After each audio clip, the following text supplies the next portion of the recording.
नमस्कार दोस्तों, स्वागत है आपका हमारे इस चैनल लखनऊ लर्निंग में। दोस्तों, आज की वीडियो में पढ़ने वाले इंटरनल इन्वायरमेंट और एक्सटर्नल इन्वायरमेंट मैनेजर के लिए क्यों इंपॉर्टेंट होता है और मैनेजर क्यों जानना चाहते हैं इन दोनों इन्वायरमेंट के बारे में।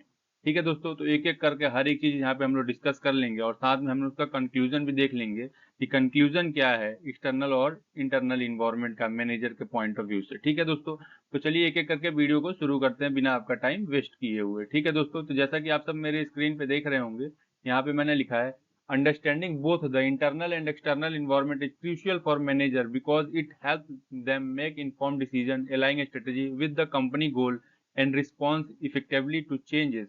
ठीक है दोस्तों, इसका मतलब ये है कि मैनेजर के लिए दोस्तों इंटरनल और एक्सटर्नल इन्वायरमेंट दोनों जानना बहुत जरूरी है। क्यों जरूरी है? अगर ये दोनों चीजें अगर मैनेजर जानेगा तो कंपनी के गोल के लिए एक नई नई स्ट्रेटेजी बना पाएगा, क्या चेंजमेंट करना है कंपनी में वो बना पाएगा दोस्तों। इसीलिए बहुत ज़्यादा इंपॉर्टेंट होता है मैनेजर को ये जानना कि इंटरनल इन्वायरमेंट कंपनी का कैसा है और एक्सटर्नल इन्वायरमेंट कैसा है। तो चलिए एक एक करके हम दोनों को जानते हैं कि दोनों होता क्या है। ठीक है दोस्तों, तो जैसा कि आप सब पहला देख रहे होंगे, मैंने यहाँ पे डिफिनेशन भी लिखा है। The internal environment refer to everything within the organization that impact its ability to operate effectively. This include employ, company culture, internal process, resources and organizational structure. यहाँ पे दोस्तों ये बताया गया है कि इंटरनल मतलब होता है कि कंपनी के अंदर वो चीजें जो कंपनी के अंदर होती हों। ठीक है दोस्तों, उसकी काम करने की क्षमता को प्रभावित करती है। इसका मतलब ये है दोस्तों कि कंपनी के अंदर जो भी चीजें हो रही हैं वो उसके काम करने की जो भी एबिलिटी होगी उसको वो क्या करेगा, प्रभावित करेगा, या तो इंक्रीज करेगा या तो डिक्रीज करेगा। ठीक है दोस्तों, इसमें कौन कौन से लोग शामिल हो सकते हैं? इसमें कर्मचारी शामिल हो सकते हैं। अगर कर्मचारी अच्छे से काम करेंगे, मतलब इम्प्लॉय अगर अच्छे से काम करेंगे, तो जाहिर सी बात है प्रोडक्टिविटी वगैरह बढ़ जाएगा। और कंपनी का जो कल्चर है, कल्चर क्या है, अगर बहुत सारी कंपनियों में कहीं कल्चर खराब हो जाता है तो उसमें डिक्लाइन फेस देखना पड़ जाता है कंपनियों को।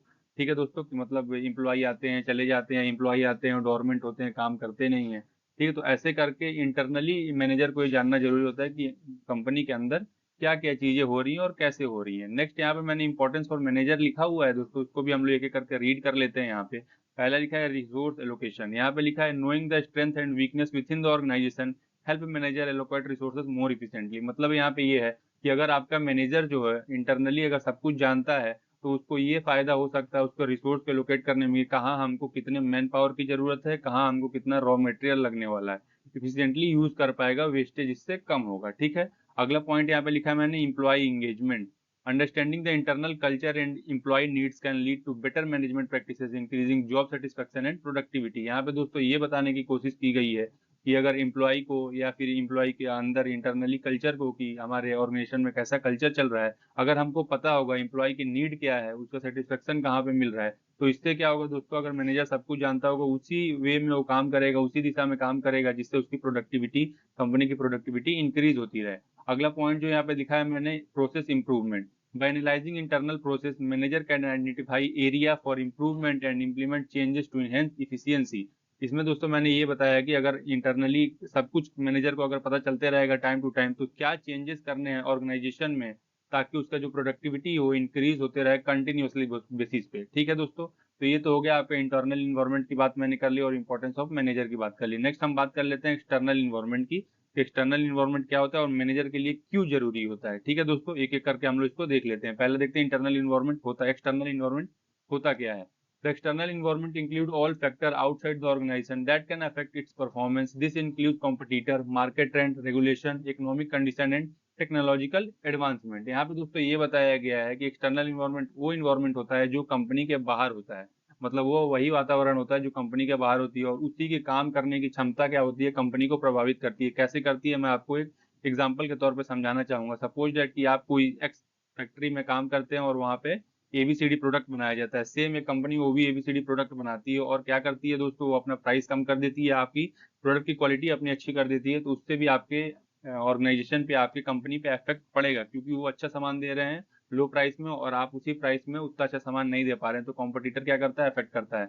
मार्केट में ट्रेंड क्या चल रहा है, रेगुलेशन क्या है, इकोनॉमिक कंडीशन क्या है, इन्फ्लेशन वगैरह तो नहीं है इकोनॉमिक में, या टेक्नोलॉजी जो हमारा कॉम्पिटिटर यूज कर रहा है क्या हम उसको कर पा रहे हैं, नहीं कर पा रहे हैं। तो एक्सटर्नल इन्वायरमेंट में दोस्तों यही होता है कि बाहरी चीजें हमारे बिजनेस को अफेक्ट करती हैं। ये मैनेजर के लिए इंपॉर्टेंट क्यों है, तो भी एक एक करके डिस्कस कर लेते हैं। पहले मैंने लिखा है strategic planning. By understanding the external environment manager can anticipated market trends, adapt to changes and create strategy that kept the organization competitive. दोस्तों यहाँ पे ये बताया गया है कि जो स्ट्रेटेजिक प्लानिंग मैनेजर क्या करेगा, एक स्ट्रेटेजी प्लानिंग बनाएगा कि बाहर में कौन कौन सा न्यू टेक्नोलॉजी है उसको अडेप्ट करने की कोशिश करेगा, क्या चीज़ कुछ चेंजमेंट करने से हमारा प्रोडक्टिविटी इंक्रीज हो सकता है, ऑर्गेनाइजेशन को हेल्प हो सकता है, वो सारी चीज़ें प्लानिंग करके एक प्लान तैयार करेगा और उसको अडेप्ट करने में पूरी पूरी वो कोशिश करेगा। इसीलिए ये जरूरी होता है।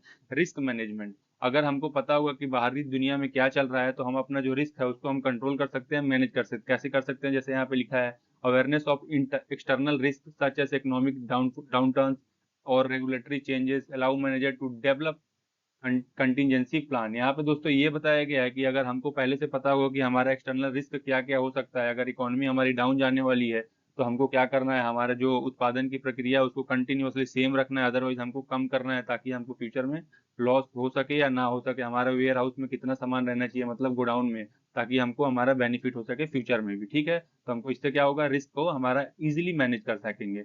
नेक्स्ट पॉइंट यहाँ पे दिया गया है दोस्तों, opportunities, identifying external opportunities like emerging market और new technology help manager guide the organisation toward growth and innovation. दोस्तों यहाँ पे ये बताया गया है कि हमको एक बहुत बड़ी अपॉर्चुनिटी मिलती है एक्सटर्नल इन्वायरमेंट से। कैसे मिलती है मैनेजर को, मतलब तो मैनेजर को कैसे मिलती है, जो सपोज दैट कि कोई मार्केट में नया ट्रेंड आया हो, वही उसको पता चलेगा, वो भी एक्सटर्नल से ही पता चलेगा। अगर कोई भी न्यू टेक्नोलॉजी आई हुई है मार्केट में उस चीज को प्रोड्यूस करने के लिए, तो वो भी मार्केट में जाके पता करेगा, एक्सटर्नल इन्वायरमेंट से भी उसको पता चलेगा मैनेजर को कि ये ट्रेंड आई है, इससे हमको ये बेनिफिट मिल सकता है, ये फायदा हो सकता है। इससे क्या होगा दोस्तों कि जो मार्केट में ग्रोथ की अपॉर्चुनिटी होगी या जो आपकी कंपनी है उसका जो अपवर्ड फेस होगा वो चालू हो जाएगा। ठीक है दोस्तों, तो ये थी एक्सटर्नल इन्वायरमेंट और इंटरनल इन्वायरमेंट। नेक्स्ट हम चलते हैं आखिरी फाइनल कंक्लूजन पे। कंक्लूजन क्या बता रहा है दोस्तों, यहाँ पे हम वो भी देख लेते हैं। For manager understanding both the external and internal environment is essential for making strategy decision, optimizing operation and ensuring the organization long-term success. By staying aware of internal strengths and external challenges, manager can navigate complexity and drive the organization towards its objectivity. ठीक है दोस्तों, यहाँ पे ये बताया गया है कि इसके ऑब्जेक्टिव जो मैनेजर अगर दोनों चीज जानेगा, एक्सटर्नल और इंटरनल इन्वायरमेंट, तो उसको ये पता चल जाएगा कि कहाँ पे हमको चेंजमेंट की जरूरत है, कहाँ पे हमको कुछ अडेप्ट करना है न्यू टेक्नोलॉजी वगैरह, और कहाँ पे हमारा ग्रोथ हो सकता है और कहाँ पे हम डिक्लाइन कर सकते हैं। सारी चीजें अगर ये दोनों चीजें अगर जानेगा तो मैनेजर अपना डिसीजन लेने में बहुत ही तत्पर रहेगा और एक अच्छा डिसीजन लेके कंपनी के ऑर्गेनाइजेशनल गोल के अचीव की तरफ एक स्ट्रेटेजी प्लान बना के दे सकता है। होप करता हूँ दोस्तों ये वीडियो समझ में आ गई होगी आपको। अगर कोई प्रॉब्लम है तो आप हमें यूट्यूब पे कमेंट करिए, हम आपको गाइडेंस देंगे। चलिए मिलते हैं अगली वीडियो में, तब तक के लिए जय हिंद।